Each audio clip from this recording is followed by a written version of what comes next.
سے پہلے شاید بمبئی کی سرزمین پہ اس کو نہیں بتایا ہے. یہ حیدرآباد کا ایک شخص ہے, ابھی بھی نیا نیا جمعہ 8 دن کا, ابھی انڈے میں سے چوزے نکلے ہیں. یہ ذاکر نائک کا شاگرد ہے, بولتا ہے کہ میں ذاکر نائک کا شاگرد ہوں, اسی سے پڑھا. میں نے کہا بھئی تیرا استاد اتنا پھٹیال آدمی تو تیری کیا حالت ہوگی. یہ بے تکی باتیں کرتا ہے, بولتا کم ہے چڑھتا زیادہ ہے. اب اس کی دلیل سن لیجیے, میلاد کیوں نہیں منانا چاہیے. اچھا, قیامت کا دن واقع ہو گیا, سمجھو قیامت قائم ہو گئی. اب اللہ تعالیٰ بولے اچھا چلو کون کون ہے میلاد منائے, سو ہم پورے منائے, ہم پورے اللہ منائے منائے منائے. تب یہ جو ہاتھ اٹھیں گے نا, منائے منائے منائے منائے, بلکہ اس میں ابو بکر صدیق کا ہاتھ نہیں اٹھیں گا, عمر رضی اللہ تعالیٰ عنہ کا نہیں اٹھیں گا, عثمان رضی اللہ تعالیٰ عنہ کا نہیں اٹھیں گا, عائشہ رضی اللہ تعالیٰ عنہ کا نہیں اٹھیں گا, خدیجہ رضی اللہ تعالیٰ عنہ کا نہیں اٹھیں گا, کوئی صحابی کا نہیں اٹھیں گا, پورے 1400 سال بعد والوں کا اٹھیں گا. اللہ تعالیٰ بولیں گے ارے تم لوگ کیوں منائے, اللہ ہمارے نبی پہ محبت تھی, عاشق رسول تھے, منائے. اچھا ایسا, اچھا ابو بکر تم کیوں نہیں منائے, کیا ہے کہ اللہ معاف کر دو, بولیں گے کیا کر رہے تم لوگ. اللہ پلٹ کے بولے گا کمبختوں, میرے نبی کے صحابہ جو نہیں کیا وہ تم کیوں کیے. اب اس کا جواب سن لیں. قیامت کا دن ہوگا, اللہ پوچھیں گا. ابھی ذاکر نائک بولو تھا میلاد حدیث میں نہیں ہے, یہ کون سی ہے روایت حدیث میں ہے جو تو سنا رہا, اپنے باپ کی حلالی اولاد ہے تو حدیث بتا دے مجھے. یہ گڑ رہا ہے. اللہ تعالیٰ قیامت کا دن ہوگا, پوچھیں گا کس نے میلاد بنایا, یہ ادھر ہاتھ اٹھیں گا, ادھر ہاتھ اٹھیں گا, ادھر ہاتھ اٹھیں گا. ابو بکر صدیق کا ہاتھ نہیں اٹھیں گا کیونکہ انہوں نے منایا نہیں, حضرت عمر کا نہیں. تو جاہل سے کوئی پوچھے کہ ربی پیدا ہوئے یہ حدیث کس نے بیان کی, تجھ پر جبریل نے آ کے بتائی کہ صحابہ نے بیان کی. یہ حدیث تو صحابہ نے بیان کی نا, صحابہ کو نبی نے بتایا, آمنہ نے بتایا, حضرت آمنہ نے, حضرت شفا نے بتایا, عبد الرحمن ابن عوف کی والدہ ہے. بلکہ حدیث میں آتا ہے حضرت عبد الرحمن ابن عوف جو صحابی رسول تھے, ان کی والدہ تھی حضرت شفا.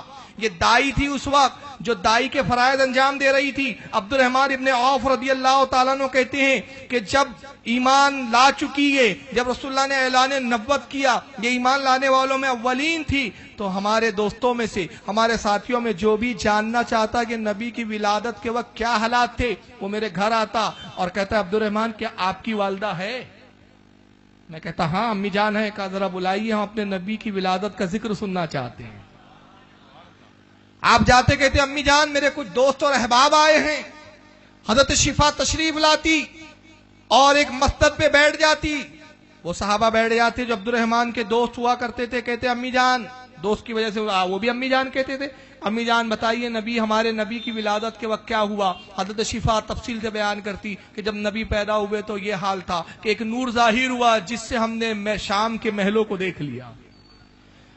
فرماتی ہے کہ میں نے رسول اللہ کو اپنی گود میں لیا تو سرکار جب پیدا ہوئے تو سجدے کی حالت میں تھے, آپ کے لب ہل رہے تھے. قسم خدا کی میں نے ایسا مبارک بچہ آج تک نہیں دیکھا کہ جو پیدا ہونے کے بعد ہی کلام کر رہا تھا. میں نے رسول اللہ کو چت کیا, اپنے کان حضور کے لبوں کے قریب لائے تو نبی فرما رہے تھے رب حبلی امتی, رب حبلی امتی. کہتی ہے کہ پھر اچانک رسول اللہ میری نگاہوں سے غائب کر دیے گئے, ایک پرچھائی آئی, ایک اندھیرا آیا, نبی غائب تھے. میں گھبرا گئی شاید کوئی جن تو نہیں لے گیا. تو کہتی ہے کہ آواز آئی کہ شفا گھبراؤ مت, اے آمنہ خوف نہ کرو, بلکہ رسول اللہ کو فرشتے لے گئے اور انہیں دکھانے لے گئے کہ نبی کی حکومت کہاں کہاں ہے. کہتی ہے کچھ دیر کے بعد پھر پرچھائی آئی تو نبی موجود تھے, اور پھر کسی کہنے والے نے کہا جو فرشتہ تھا کہ اے شفا مبارک ہو, رسول اللہ نے اپنی پوری حکومت کو دیکھ لیا اور پوری حکومت اور پوری دنیا کو اپنے اختیار اور قابو میں کر لیا ہے. اس کے بعد فرماتی ہیں کہ پھر میں نے دیکھا کہ رسول اللہ ناپ بریدہ تھے, سرکار ختنہ شدہ تھے. میں نے چاہا کہ چلو نبی پاک کو غسل دے دوں. میں نے ایسے مبارک بچہ نہیں دیکھا کہ جو ناف بریدہ ہو, جس کی ناف کٹی ہوئی ہو, جس کی ختنہ کی ہوئی ہو. تو میں نے چاہا کہ سرکار کو غسل دوں. تو پھر کسی کونے سے آواز آئی اے شفا خبردار, ہمارے محبوب کو غسل نہ دینا کہ ہم نے اپنے محبوب کو ظاہر و باہر دونوں طرح سے پاک بھیجا ہے. اے شفا ہم نے اپنے حبیب کو ختنہ شدہ بھیجا, نہ بریدہ بھیجا, تاکہ کل کوئی احسان نہ جتائے کہ میں نے نبی کو غسل دیا تھا, کوئی احسان نہ بتائے کہ میں نے نبی کی ختنہ کرائی تھی, کوئی احسان نہ دکھائے کہ میں نے نبی کی ناف بریدہ ناف کو کاٹا تھا. اس لیے کہ پوری کائنات پر نبی کا احسان ہے, ہمارے حبیب کا کسی پر احسان نہیں. یہ کون واقعات بیان کر رہی ہے؟ شفا. یہ صحابی نقل کر رہے ہیں، حدیثوں میں آ رہی ہے. اب یہ تو جب صحابہ بیٹھے اور ایک دوسرے سے بیان کیے تو اسی تو محفل میلاد کہتے ہیں. اب تو نے جھوٹی حدیث گڑی کہ ابو بکر کا ہاتھ نہیں اٹھے گا، عمر کا نہیں اٹھے گا، اللہ فرمائے گا اچھا تم لوگ کیوں منائے؟ تو سنی کہیں گے اللہ ہمیں محبت تھی اس لیے. اور صحابہ سے کہیں گے تم نے کیوں نہیں منایا؟ تب وہ کہیں گے اللہ معاف کر دے. اب اسی مثال کو، جاہل کی مثال کو میں جاہل سے دیتا ہوں کہ قیامت میں اگر اللہ یہ پوچھے ابو بکر تو نے بخاری کیوں نہیں پڑھی تھی؟ بخاری کس کس نے پڑھی تھی؟ تو سارے اہل حدیث خبیثوں کا ہاتھ اٹھیں گے ہم نے پڑھی تھی، ہم نے پڑھی تھی، ہم نے پڑھی تھی. ابو بکر تم نے کیوں نہیں پڑھے تھے؟ اللہ کے نبی کیا کرے، امام بخاری پیدا نہیں ہوئے تھے ہمارے ٹائم. تو تم جو کرو سب جائز، ہم کرے تو سب ناجائز.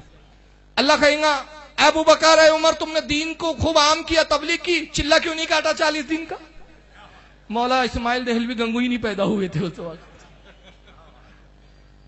ایسا ہوگا نہیں، میں اس کی مثال اسی پہ تھوپ رہا ہوں. ایسا ہوگا نہیں.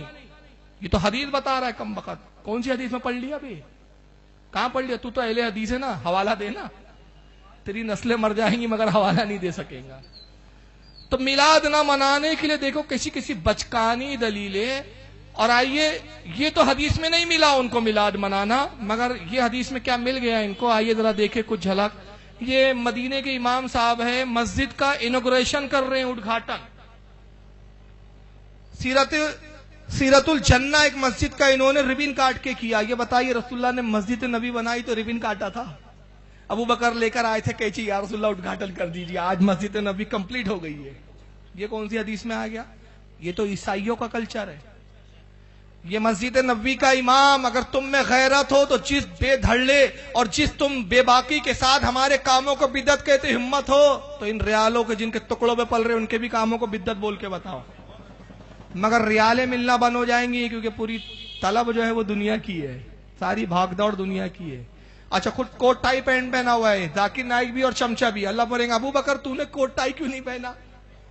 کہیں اللہ کیا کرے اس وقت عیسائی سے کوئی ملاقات ہی نہیں ہوئی تھی. کہیں گے یہ عیسائی کی اولاد کیسے آ گئی، یہ اپنا لباس تک نہیں بدل سکے اور چلے سنت حدیث. ہائے ہائے سنت اور حدیث کی اولاد. جیسے بہت بڑے محدث ایسے حدیث کے جانکار، اب جس بخاری پر یہ عمل کرتے ہیں اس امام بخاری کی ایک بدعت بتا دوں میں.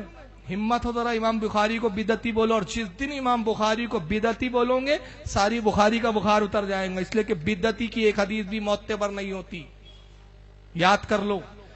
امام بخاری کی بدعت بتاؤ. امام بخاری خود فرماتے ہیں، امام ابن حجر اسقلانی نے فتح الباری شرح البخاری میں اس کو نقل کیا، کہتے ہیں کہ میں نے جب حدیث لکھنے کا ارادہ کیا، رسول اللہ کی حدیثوں کو میں نے جمع کیا تو 1,00,000 حدیثیں جمع کی.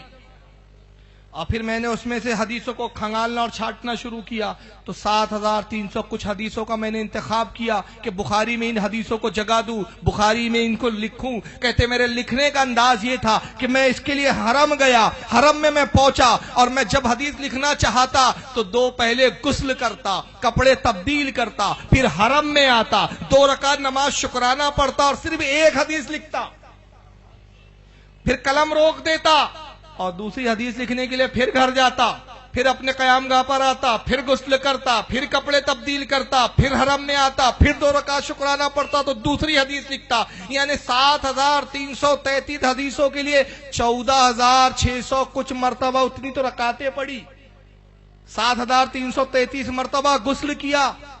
ذرا یہ اہل حدیث کی اولاد مجھے بتائے کیا رسول اللہ نے حکم دیا تھا کہ جب میری حدیث لکھنا تو غسل کرنا، میری حدیث لکھنا تو حرم میں آنا، 2 رکعت نماز شکرانہ پڑھنا، اس کے بعد حدیث لکھنا؟ تو امام بخاری نے کیوں لکھا؟ یہ کیوں کیا؟ غسل کیوں کر رہے ہیں، وضو کیوں کر رہے ہیں، نماز کیوں پڑھ رہے ہیں؟ اس لیے کہ بتا رہے کہ نبی کی حدیث کا احترام ہے. تو جس کے احترام کے لیے میں شکر کی نماز پڑھ رہا ہوں تو جس تاریخ کو وہ تشریف لایا اس دن میں شکر نہیں کروں گے کیا؟ امام مالک کی بدعت بتاؤں؟ امام مالک ہے، ہمت ہو تو ذرا وہاں فتویٰ لگا کے بتاؤ. آپ نے اپنی کنیز سے کہا ہے کنیز سنو، جب بھی کوئی شخص آئے تو پوچھ لیا کرو کہ حدیث سننے آیا ہے کہ مسئلہ پوچھنے آیا ہے. کنیز جاتی ہے، آنے والے شخص آتے ہیں کہتے ہیں امام مالک ہے، کنیز کہتی ہے کیا بات ہے شخص کیا کام ہے؟ وہ شخص کہتا مجھے رسول ایک مسئلہ پوچھنا ہے. کنیز اس کو بٹھاتی، سامنے جو آپ کے بیٹھک کا ایک روم تھا مہمانوں کا، امام مالک کی خوابگاہ میں جاتی ہے، سلام کرتی، کہتی آقا ایک شخص آیا ہے، کوئی مسئلہ جاننا چاہتا ہے۔ آپ اٹھتے، ایک ممبر تھا، ممبر پہ آتے کہتے شخص پوچھ کیا مسئلہ ہے، وہ پوچھتا آپ جواب دے دیتے، مگر آنے والا ایک شخص آتا ہے، کہتا ہے کہ امام مالک ہے؟ کنیز کہتی ہے۔ کیا کام ہے شخص؟ مجھے رسول اللہ کی ایک حدیث سننا ہے، میں سرکار کی حدیث سننے آیا ہوں۔ کنیز جاتی، آقا ایک شخص آئے ہیں، میں نے ان کو بیٹھک روم میں بٹھا دیا ہے، مہمان کے کمرے میں بٹھا دیا ہے، حضور حدیث سننے آئے، فرماتے بٹھاؤ میں بھی آتا ہوں۔ آپ غسل کرتے ہیں، کپڑے تبدیل کرتے ہیں، اتنی دیر میں کنیز کچھ کوئلوں کو جلا کر روشن کرتی ہے، آگ جلاتی ہے، پھر آپ کے وہ مسند کے بازو میں لا کے رکھ دیا جاتا ہے۔ امام مالک جھبا قبا، اس کے بعد امامہ، غسل کر کے کپڑے تبدیل کیے، امامہ باندھا، جھبا پہنا، بڑی شان سے آتے ہیں، اور پھر اس آگ کے شعلوں میں کچھ عود ڈالا جاتا ہے، کچھ لبھان ڈالا جاتا ہے، پوری مجلس خوشبو سے معطر ہوتی ہے۔ فرماتے اب بتا تجھے کون سی حدیث سننا ہے؟ یہ حدیث رسول کا احترام ہے۔ مجھے بتاؤ کہ رسول اللہ نے کہا جب بھی میری کوئی حدیث پڑھنا تو پہلے عود جلانا، عود سلگانا، غسل کرنا، کپڑے بدلنا، مسند پہ آنا، پھر حدیث سنانا؟ یہ حدیثوں میں نہیں ہے، تو یہ اماموں نے کیوں کیا؟ ارے بلکہ مسند احمد میں تو یہ ایک حدیث ہے کہ آپ تعجب کرو گے، یہ خبیث پڑھتے کچھ نہیں ہے، دھوکہ دیتے ہیں۔ فاروق اعظم نے اپنے زمانے دور خلافت میں ایک صحابی کو متعین کیا، ان کا کام کیا تھا کہ جیسے ہی مغرب کی اذان ہوتی وہ نماز کے لیے آتے، اور نماز پڑھنے کے بعد مسجد نبوی سے سب سے پہلے نکلتے اور رسول اللہ کے روضے پر عود جلاتے اور پورے روضے رسول کو خوشبو سے معطر کر دیتے تھے۔ تو پوچھا گیا کہ عمر آپ نے یہ حکم کیوں دیا، اور یہ صحابی کے لیے یہ ڈیوٹی کیوں لگا دی، اور اس کے لیے ان کو تنخواہ دی جاتی تھی؟ تو آپ نے فرمایا لوگوں کیا رسول اللہ کی حدیث نہیں سنی کہ مغرب کے بعد دن کے فرشتے آسمان کی طرف جاتے ہیں اور رات کے فرشتے آسمان سے زمین کی طرف آتے ہیں، اور نبی کا روزہ وہ ہے کہ روزانہ 70 صبح آتے، 70,000 رات میں 70,000 آتے، تو خوشبو سے جانے والوں کا میں استقبال کرتا ہوں، ان کو ودا کرتا ہوں، اور آنے والوں کا خوشبو سے استقبال کرتا ہوں۔ کیا حدیث میں آیا تھا رسول نے کہا دیکھو مغرب ہوئی تو عود جلانا، فرشتوں کا استقبال خوشبو سے کرنا؟ یہ حضرت عمر کی بدعت تھی۔ تو ہر کام بدعت نہیں ہو تو جو حدیث میں نہیں ہو، بلکہ بدعت وہ ہوتا ہے جو سنت کے مخالف ہو۔ تو یہ کون سی سنت ہے بھائی؟ کیا مسجد نبوی کی ریبن کاٹی تھی سرکار نے؟ مسجد قباء کی؟ اگر حلالی اولاد ہو تو جواب دو نا، پتہ چلا یہاں سے وہاں تک سب حرام کے ہی ہے کیا؟ کہ جواب دیتے ہی نہیں تم لوگ؟ جواب اس لیے نہیں دیتے کہ جواب ہے نہیں ان کے پاس۔